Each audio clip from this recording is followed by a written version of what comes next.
Good afternoon once again, everyone. My name is Mahlamala Morake, and I just have a very short job this afternoon. Just introduce the top table and then hand over to the president. The president of SAFA will run with the proceedings. First of all, let's welcome next to me from our proud sponsor SAA, Sandy Lemkari, and then we also have from our other sponsor Nike. We've got Dumi, there she is, and then far left we've got Anna Neema. She's part of the search committee. And then we've got next to the president, Buddha Matata, who was also part of the search committee. And the main guys that are here today, SAFA president, Dr. Denny Jordan, and the new Bafana Bafana head coach, Mr. Stuart Baxter. Let's also not forget from our proud sponsor, Nike. Welcome, guys. Members of the media, colleagues, you are most welcome. Let me now hand over to the president to continue the proceedings. Thank you very much, and good afternoon to all of you. Firstly, I just want to inform you that we got the results from Korea. Our under-20 team played a friendly match against Costa Rica, and they beat Costa Rica 2-1. You're not applauding.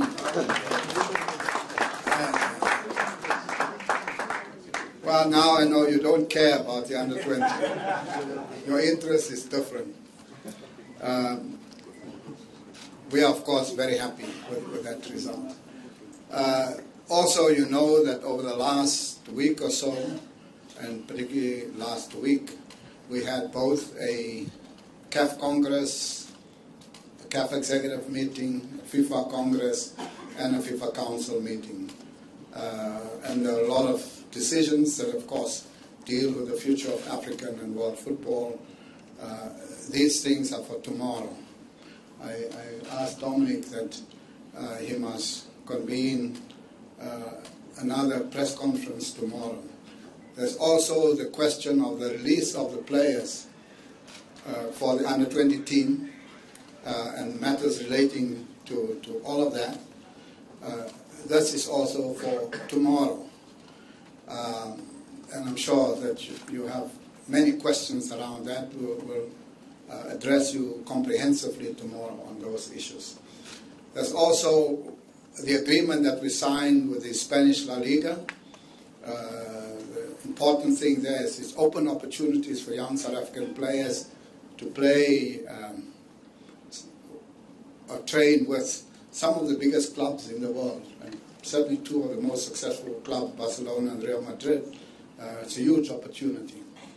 But this is also for tomorrow. So we are here today to deal with one matter, and one matter only, and that is the appointment of the senior national team coach, Bafana Bafana. And this is a process that you know started off when we called for expression of interest, and many of the coaches, more than 70 coaches all over the world, submitted their CVs and their motivations as to why they believe they were the best person to coach Bafana Bafana. We had a technical group who was appointed by the National Executive to work through the list and then finalize 3 candidates and then make a final appointment. That committee included, of course, myself as the president of the association, Vice President Alba Shisana, the chair of the technical committee, Natasha Chiklas, and then former Bafana players, Benny McCarthy, Lucas Hadebe, Farouk Khan was also part, Neil Tovey, Buddha Matata was here, Anna Neyman was also here, and this group worked through all of those applications, finalize a final list of 5 and then reduce it to 3. And you know that the final 3 that we then looked at was Hervé Renard, Hugo Bruce, and Stuart Baxter.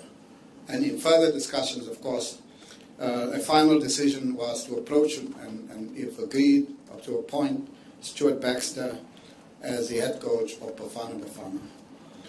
The CEO of SAFA then was tasked, mandated to finalize first a memorandum of agreement and then a long-form agreement with the coach. And as you know, contract discussions and finalization is not something that you can finalize, but only on the basis that both parties agree, that both parties understand the rights and obligations, and both parties make a common and shared commitment to secure the success of our team, Bafana Bafana, because we have two immediate tasks, as you know. The qualification for the 2019 African Cup of Nations in Cameroon is ongoing, and then the World Cup qualifier 2018 Russia is another focus area. There is a third qualification, of course, and that is for Chan, but we said that the two focus areas for us is the African Cup of Nations and the 2018 FIFA World Cup. We, of course, know that the coach will not be able to give details today because I saw some people suggesting that. But the immediate task for us is to hand over to the coach all materials for him to prepare and then address you. This, that you already asked, is all of the squads, the teams that have participated in the Bafana program. Secondly, beyond the list of players, the video analysis, we're also going to have a site inspection. Bani Kujani is here. I think, Bani, you're leaving tomorrow? Yes, I'm leaving tomorrow. You're leaving tomorrow. Bani is leaving for Nigeria tomorrow to do the necessary inspection. And then all of that information will be handed over to the coach. The coach will then have to analyze, look at it, because within 10 days' time, we expect the first national team under our new head coach, Stuart Baxter, will then be announced, having studied and analyzed all the information that we've given him.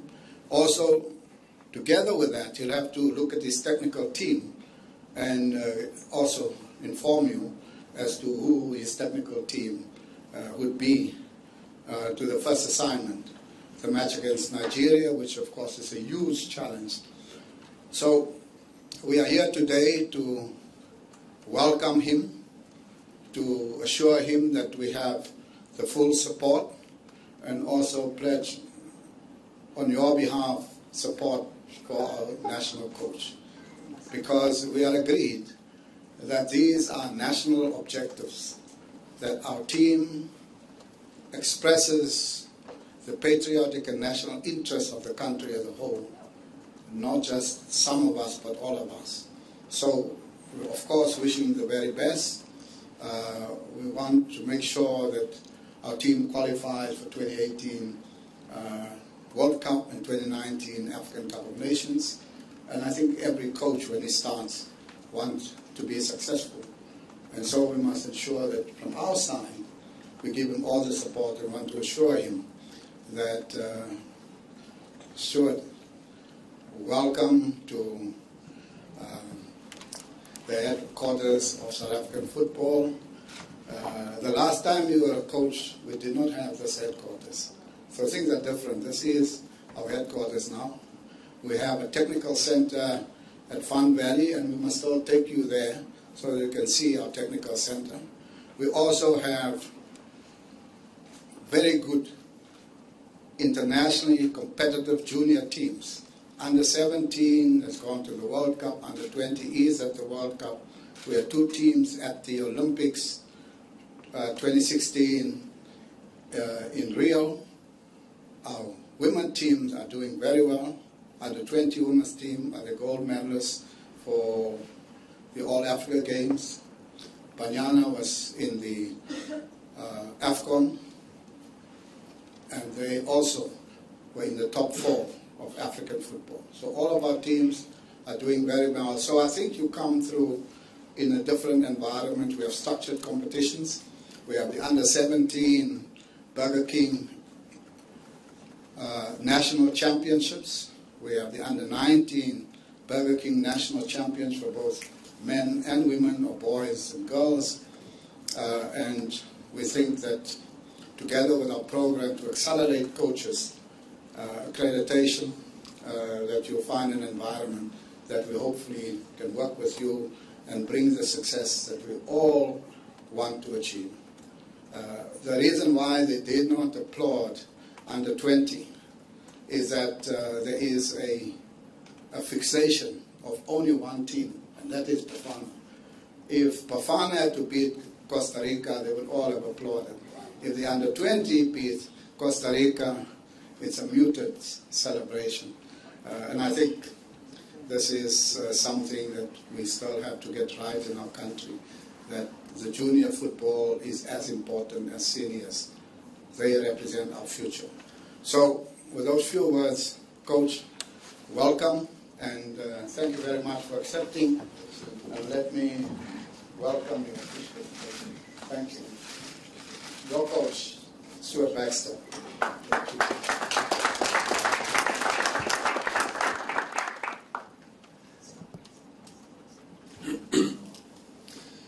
Good afternoon, everybody.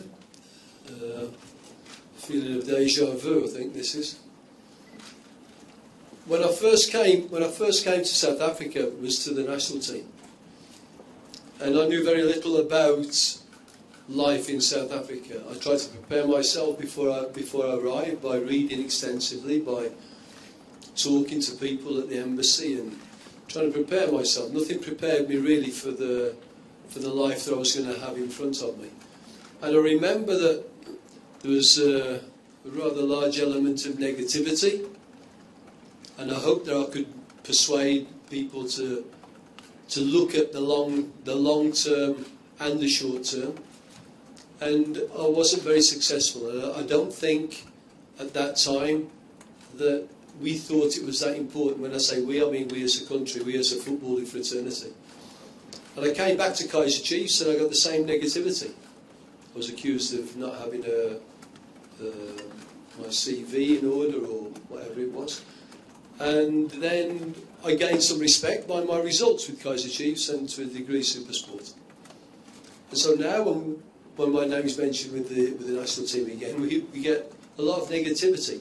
Now, I understand that the media has a job, and criticism is a part of our life, negative and positive criticism.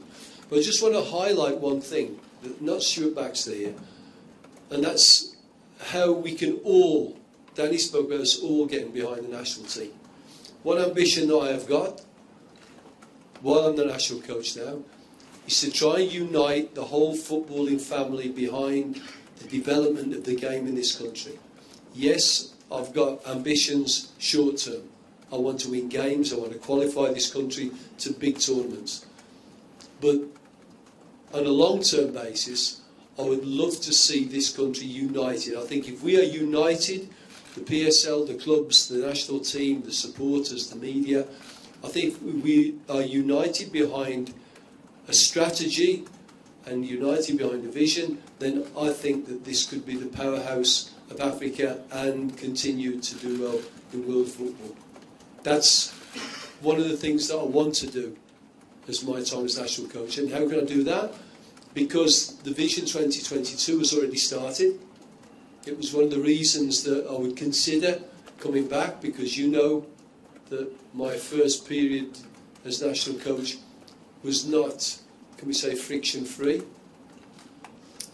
And so to bring me back into this job, the President and the CEO, and my respect for what they're trying to do with South African football, that enabled me to come back thinking that this can be different. Now I really hope it will be.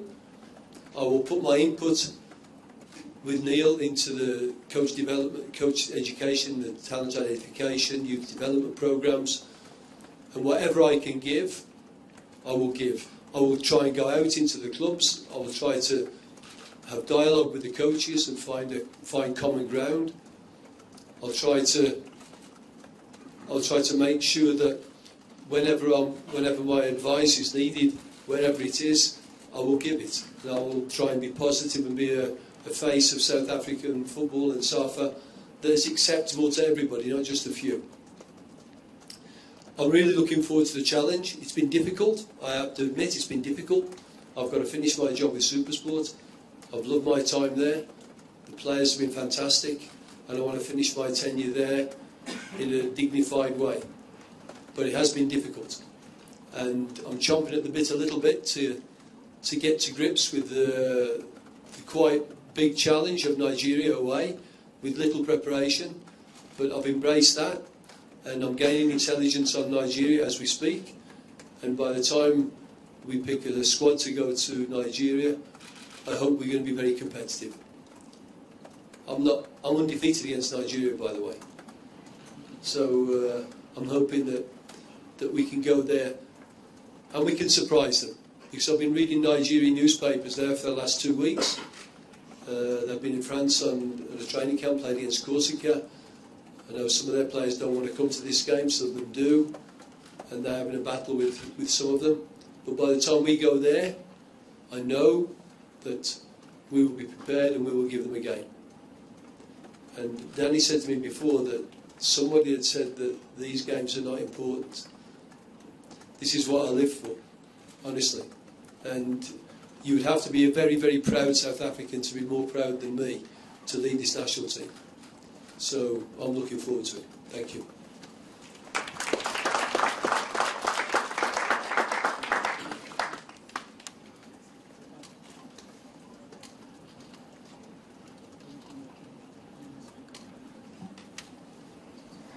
We'll just ask the sponsors to welcome the coach. I see they put the plane right in front of me. Coach, they want you to go and see the players in Europe. Here's the plane. So it's clear, the SAA is giving us a clear indication. Thank you, Mr. President, the CEO, Mr. Wambu, Coach, Mr. Baxter, and members of the media. On behalf of SAA, the national carrier, I would like to welcome you both, and we wish you all the best. Wish you, the team, and the country all the best in all the efforts to qualify for Russia 2018 and of course the AFCON and beyond.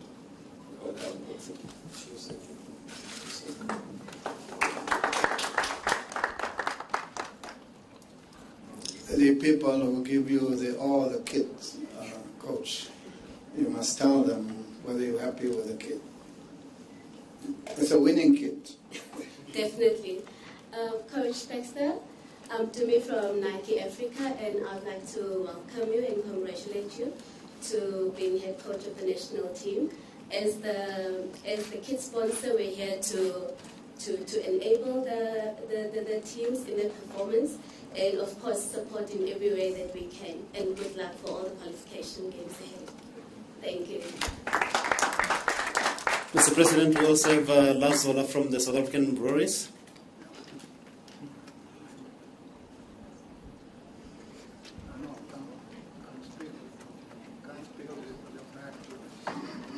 South African Breweries, they come on after the match, not before.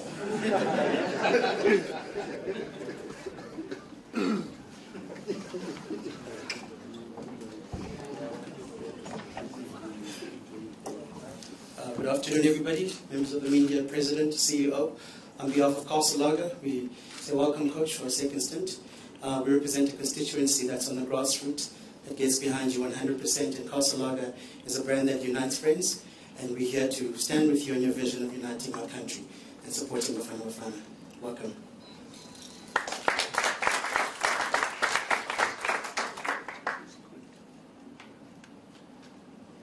No, you're gone. Okay, no, let him sit there. Sit down. He can stand, he's young. And now, ladies and gentlemen, members of the media especially, it's time for your questions. We've got the President and the new coach to answer those questions. If you can just state who you are, where you're from, and who the question is directed to between the two persons I mentioned, the president and the new head coach. Do you have a... Oh, there's one. Just say who you are, sir, and where you're from. Hi, Billy from Daily Sun. To Stuart, have you decided on a technical team yet for the Nigeria game? There won't be many changes being made at the moment, Billy, because the recommendations that I'm going to make to the Football Association need to be after I've seen the setup at this moment. I know a lot of the people in that setup, so I know that in the short term I can work with them, and if we're going to work in the long term, then we'll wait and see. But I will be making recommendations, and then it's up to the association to make those bigger decisions. Next question.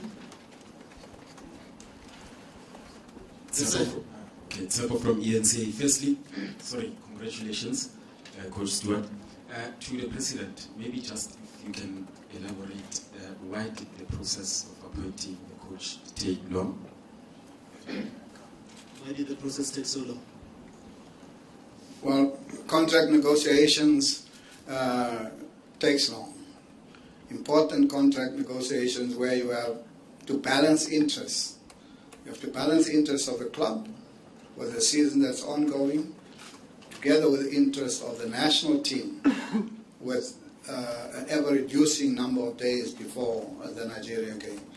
And so I think we have managed to take care of the interests of both, and therefore the length of time that it took. If it was a coach that was sitting at home and looking for a job, it would be easier. You know that even in general business, if somebody applies for a job and the person is successful, there's normally a 3-month period where the person must resign from the current job and then transition into the new job. And that is why it took long. I know you are impatient. You wanted to see the new coach, but you had a field day on the matter. And thank you for keeping the pressure on. You certainly kept the pressure on. But we're now focusing on Nigeria. The technical team announcement, the squad announcement, preparations and the path to Nigeria, to oil, and then starting the 2019 AFCON road, which is a difficult road. But thank you for your continued interest. I have not seen in the history of South African football journalists cover the pending appointment of a coach to the extent that you did. But that shows your passion and your interest, and hopefully now we convert to support for the team and the coach and our effort to qualify for both those major international events. Yes, sir? Musibuli Bright at Kai FM. Congratulations, Coach Stuart. This is for the President, Dr. Daniel Don. Why Baxter? You said there were 3 finalists, and before the appointment of the coach there was a list of criteria. To your satisfaction as an association, how many of those criteria did Coach Stuart Baxter meet, and why was he able to beat out the other 2? Thank you. Firstly, it was a unanimous decision of everybody, of Lucas Radebe, of Benny McCarthy, of everybody who was sitting there. There was not one dissenting voice. You must understand that. In respect of the other 2 coaches, there were issues that they raised, and it's not going to be good for me to raise those specific issues on the merits of and the demerits of those individuals, but simply to say, in respect of one coach, one of the former players raised the point that this particular coach seems to stay only 1 year in his job, and the next year is in a new job, and the next year is in a new job.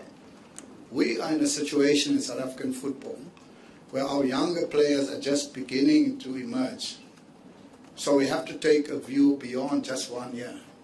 So there's no guarantee that you appoint him in 2017 that he's still around in 2018.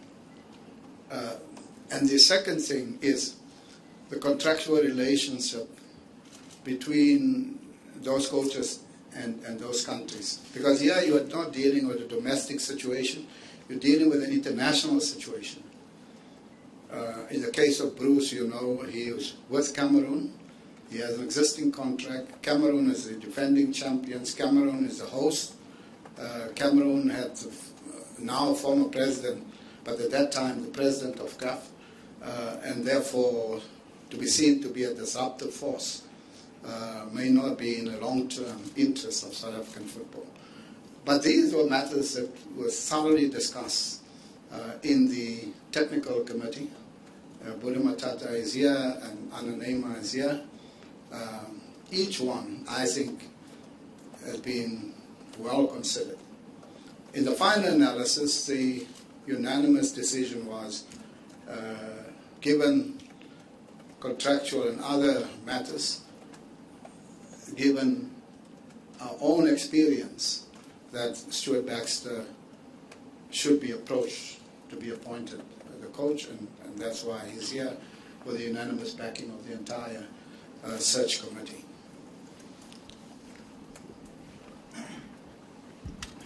Joe Marilego from DSTV Digital. Coach, congratulations first of all. In terms of what attracted you to the Bafana job, I think you had a relatively safer job, less friction, but the national team, it's going to be a lot of ups and downs. So what attracted you to the job? Well, if you're looking for safe, then you shouldn't be a football coach. That's the first thing. No, when I came to South Africa in the first place, it was with the hope of doing something over a longer period of time. And for whatever reasons, at that time, the country, not just SAFA, but the country, and I mean, you guys remember how it was. The country was not receptive. It was not receptive. We still had this feeling that our players are the best in the world, and our players were going to win the World Cup. And every time we would go in, we'd have unlimited, unbounded optimism that we were going to win, and we'd be disappointed that we weren't getting the development. Now, we have an organisation that has recognised the importance of development. They've embarked on a process. Small shoots are coming through now with the junior teams. And when I was a national coach in Finland, I was in Madrid at the UEFA Coaches Conference, National Coaches Conference. And Fernando Hierro, who was the technical director of the Spanish FA at the time, he said that, contrary to what you think, the national team, the senior national team, does not trickle down the principles to the youth teams. He said, what has happened is that we embarked on a process, and when those young players graduated and became the flagship of Spanish football, we became successful. Because I can remember when Spain were not successful. Played nice football, but were not successful. So, to answer your question simply, again, is I see that possibility here. I saw it back then, and I see it now. And my optimism is undiminished. I still think that if we can pull together, if we can stop the he said, she said, if we can stop that and we can really pull together, and you guys should be critical, but should also understand that the role that we have, because if the overpowering negativity from different angles in our country, it will affect the results and it will affect the long-term development. So I think we all need to buy in. This is not a sell now, but it will come later. We all need to buy in to the idea of developing our boys to become the powerhouse of Africa. And I still believe that we can do that. And I thought long and hard about coming back, but when I spoke to Danny and I spoke to Dennis, and then I realised that the work has started. And I would love to be a part of it. Thank you. Congratulations, Coach, on the appointment. President, one of the points of the criteria was a good track record on the continent, either having qualified for the AFCON or the World Cup through the African qualification system. Did that stop being important in that criteria, or you were guided by the negotiations? No, the criteria is clearly a criteria for entry and consideration. If you did not even meet any of the 11 criteria, you're not a candidate. So we had to measure each candidate against. Now, invariably, if you have 70 candidates, some candidates will be stronger in one element of the criteria and less so in others. But you have to look on balance. You know, when you write grade 12 or university exam, you're not going to score all marks equal in all subjects. You will have subjects where you score higher and lower, but you can still pass. And therefore, you have to take the totality of the criteria and consider against the candidates. And on that basis, I told you that the decision was unanimous. And Anna Neymar is here, Buddha is sitting next to me. Buddha is sitting next to me. Benny McCarthy, unfortunately, is in Europe. Lucas is in Cape Town. Natasha Chiklas is at the airport flying out. Unfortunately, people have other things to do. This is not a full-time job. It's a voluntary job. Farouk Khan is also in Cape Town. It's Farouk Khan that I was informed was in Cape Town, not Lucas. So, but these things were discussed point by point on the criteria against the candidate. So you will find all of the candidates will score higher and lower in each of the categories. But in its totality, we were happy that he ticks all the boxes. I don't know you want to add, or Neil, the technical director, but I think he's happy with the answer. Everyone's smiling. Minette Lehlela from AMN7. Just to the coach. The last time you were here, or you were in charge, your mission was to qualify for World Cup. You're back again. It's the same mission. What would you say has changed? SA football across board. What has changed that has convinced you this time around that you'll be able to make sure that we qualify for 2018? And the second question is, you've got 4 games to do it. Is it a case of just the results and let's try and forget about what style we'll play or attractive football? Are you results driven, and South Africans should understand that it won't be about the style? Thank you. Well, you asked me the first question about why I think we can qualify now. I'd give you all the reasons that I probably would have given you when I came last time, because I believe that the nation has enough good players to be very competitive. So I believe in my own ability. I've won something that virtually every club I've been at. When I was the Finnish national coach, we missed qualification in a group that had Russia and Germany. We beat Wales twice. We drew twice with Germany. So I believe in my ability to coach people and try to get the best out of them. So do I believe more or less this time round? No, but I just believe. And if I'm in front of a group of players, if they're Swedish or Danish or South African or Japanese, I believe that I can try to bring them together and get the best out of them. In terms of what the South African public can expect, we need to be competitive. We need to be competitive, but you can be competitive by playing, you can be competitive by fighting, you can be competitive by being tactically smart, and hopefully we will be a little bit of all of those. But inevitably, the players will do it in a South African way. They will not be hindered in any way, shape or form from doing that. Quite the opposite. I want football under my tenure to be a reflection of what happens in South Africa, what happens in the PSL. What the strengths of South African people are should be reflected in their national team. Does that mean I'll encourage people to do shibobos in their own penalty area? No, I won't. And I'll tell them very clearly that I think winning is what everybody wants. If South Africans want to see champagne football, that will mean winning. And so whatever style we choose, we need to be efficient.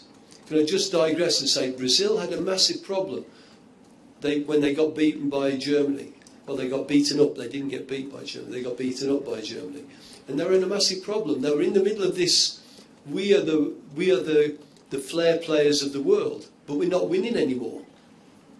And Brazil have adapted. And Brazil are now coming through a tactical change in their game. Now, if everybody was saying, no, we can't, we want to be like we were 10 years ago, they wouldn't be a winning team. And so Brazil have now turned the corner, and I don't see people on Copacabana with big banners saying, no, we need to stop playing this winning football. So I think the people in South Africa want to see winning football. They want to see winning football with a little bit of their own stamp on it. And that's what I will try to do.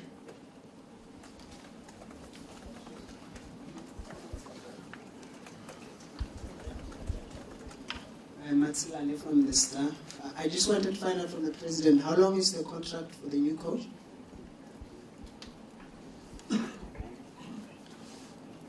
Oh, okay. Matthew Suppet from the Daily Sun. Coach, congratulations, and you've got our full support.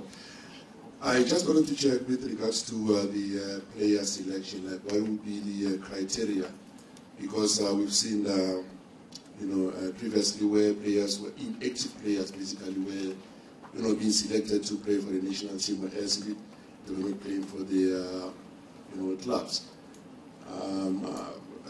So I think it is very important to a certain extent that at least we need to know, like, what would be the criteria for the selection of players. And furthermore, maybe it could be the second question with regards to the SAFA's Vision 2022. I think it is also very important, but now we've seen previously players that won't be active in 2022, they were being selected, for the national teams just for the sake of, winning matches, and of which it's something else. We're not building up towards Vision 2022. With the technical team or your assistants, would still the synergy will still continue where the under 23, under 20, under 17 would continue as your assistants. Thank you.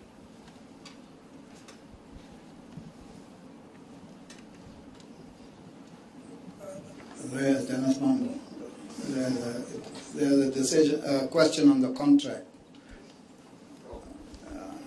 Like we've done previously, we hire for a World Cup to World Cup cycle, and we have done the same thing here. There's 1 year added to that because there's 1 year left for the 2018 World Cup. So effectively, it's a 5-year contract with milestones along the way, which we will review as we go along. But essentially, it's a 5-year. I don't know, what is the other question for Stuart? Yeah, well, thanks for two very, very relevant questions. It's always a preference from coach to coach, so this is nothing that is meant as a criticism of other people. But the playing time in a Bafana jersey is an investment into that player, and you have to ask yourself the question: is the investment of this time into that player going to pay us back in the future? If you have a player that's 32, 33 years old and the World Cup comes in 4 years, then invest in that time. You have to be very careful, of course. He may be a great player, and you are right that if there's one game that you have to win, you may invest that time into him so that you progress and you have that down the road to invest into all the others. But the criteria of selection, I think that is important. I think the criteria of selection is the activity of the player. Now, when I signed Yaya over to Supersport, the concern of all of the board members was, yes, but his age. But I knew Yaya was as fit as a butcher's dog, you know. So I knew that they would get their investment would be returned. So I think you need to know the player. I think you need to know his attitude. I certainly want players that are good South Africans. I don't want players that look at their job as being tourists. I want them to be serious about their job. I want them to keep themselves in good condition as an advert, as role models for the younger players. And I want to see them playing with passion. Now, if they can do that, I think they will be an addition to the squad and not a burden to the squad, and not an embarrassment. So it's a very relevant question, and I won't be giving out a list of things you need to, these are the criteria, but I'm outlining, and I think I'm going down the road that you were thinking, that we wouldn't like to see your next squad with 5 35-year-olds and you're telling us that this is development, you know. So the criteria will be there. They won't be hard and fast, because in some cases the now is more important, but that has to be thought about long and hard. Yeah, sorry, just to one other question that Matthews had. Yes, the teams will still be linked, the personnel, the coach will decide on the way forward on that. But as a matter of our system still remaining intact, all of our teams, from the junior teams to the senior team, are all linked so that we don't lose any of those players along the way. And that's the key principle there. In terms of the personnel, the coach must still determine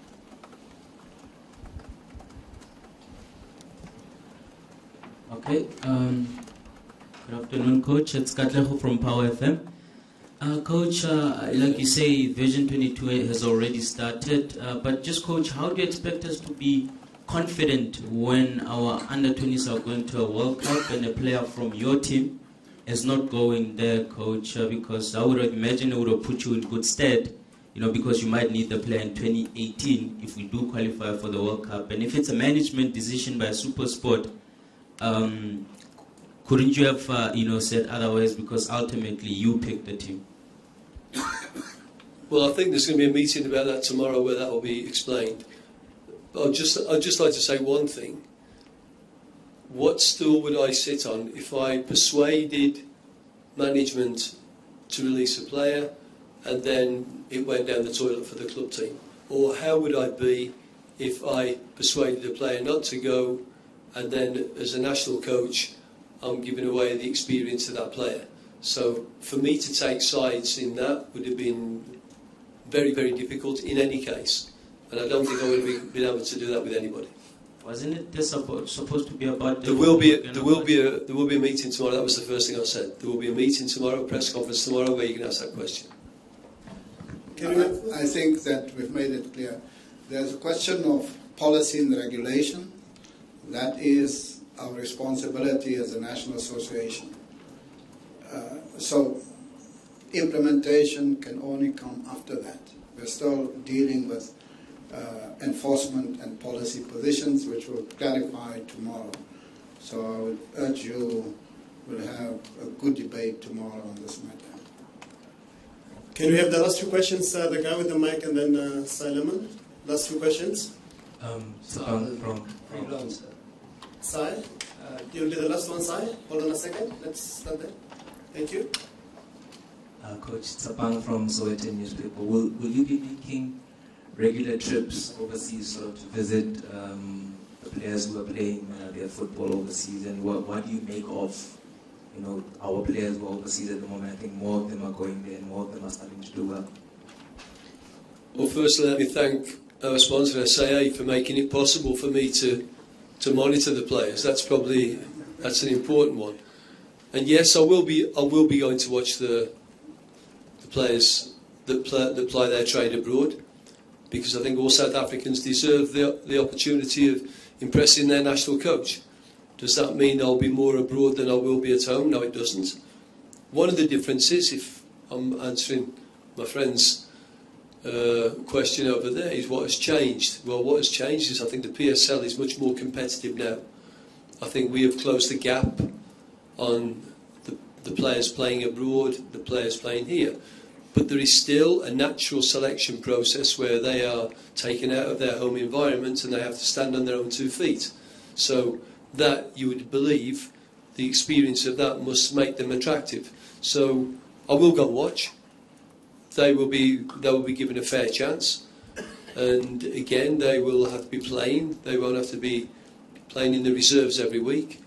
And I will do that. I will make the effort. Simon freelancer. Of the many issues that come to mind, if I could have 2 questions for the coach and 2 for the president. Stuart, firstly, when are you cutting all ties with SuperSport United? And secondly, you're in an obviously difficult situation having to pick the national team for such a tough game for such a short period in which to do. Is there anyone whom you're going to call up to assist you? Can you name anyone in particular or any group in the selection of this team? And then for Danny, can you tell us what the situation of the assistant coach, Owen de Gama, is, if any, with Bafana at this stage? And secondly, on the issue of the Senegal game and the referee who's been banned for life, have FIFA contacted you in any way regarding the Senegal game and that referee?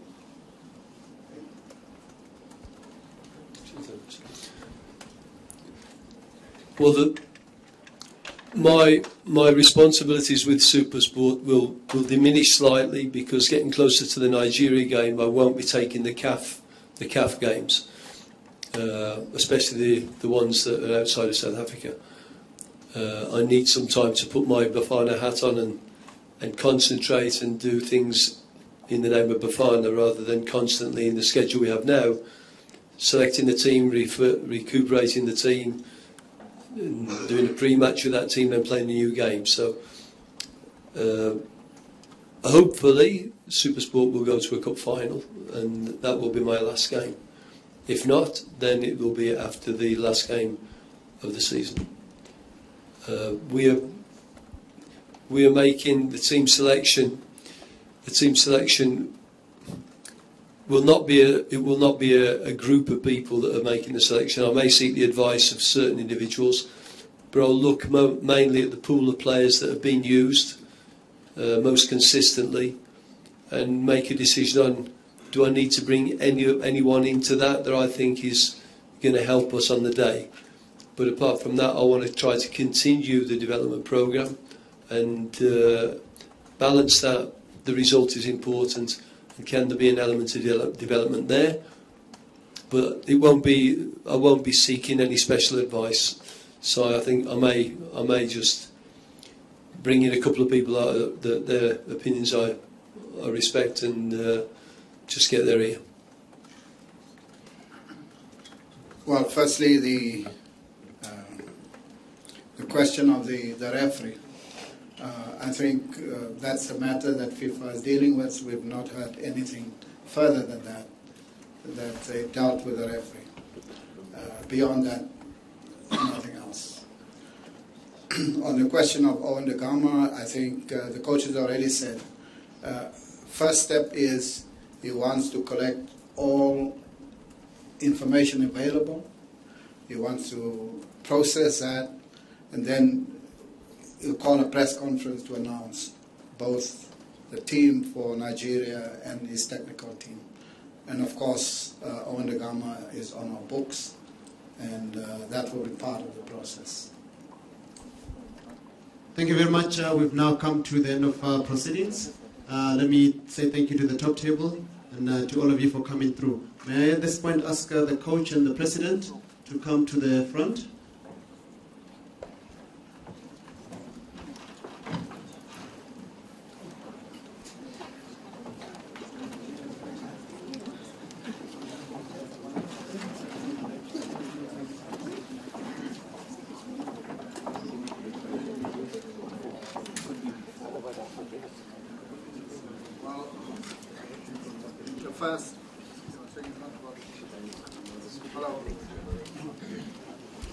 Well, the first thing that we have to do is give the jersey to the coach and place him in charge of the team, and thereafter he is entitled to give this jersey to all other South African players.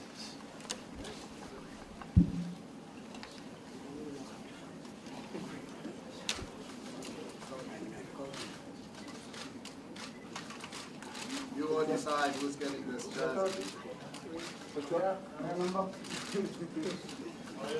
Now, can we get the sponsors, please? Nike, where's Nike? Your jersey.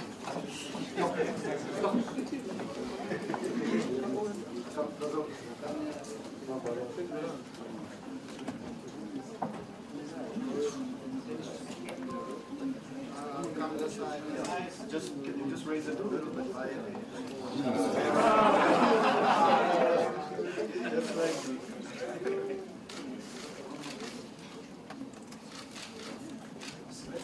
no, there's sponsor must keep where's your beer bottle?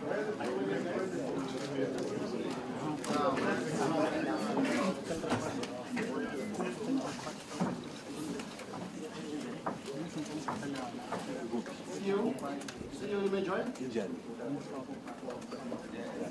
you may join? It's fine.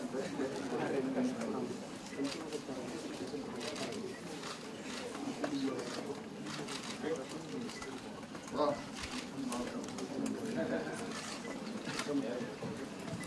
Thank you very much, everyone. Have yourselves a wonderful day. You've got a lot to write about, to talk about. See you soon.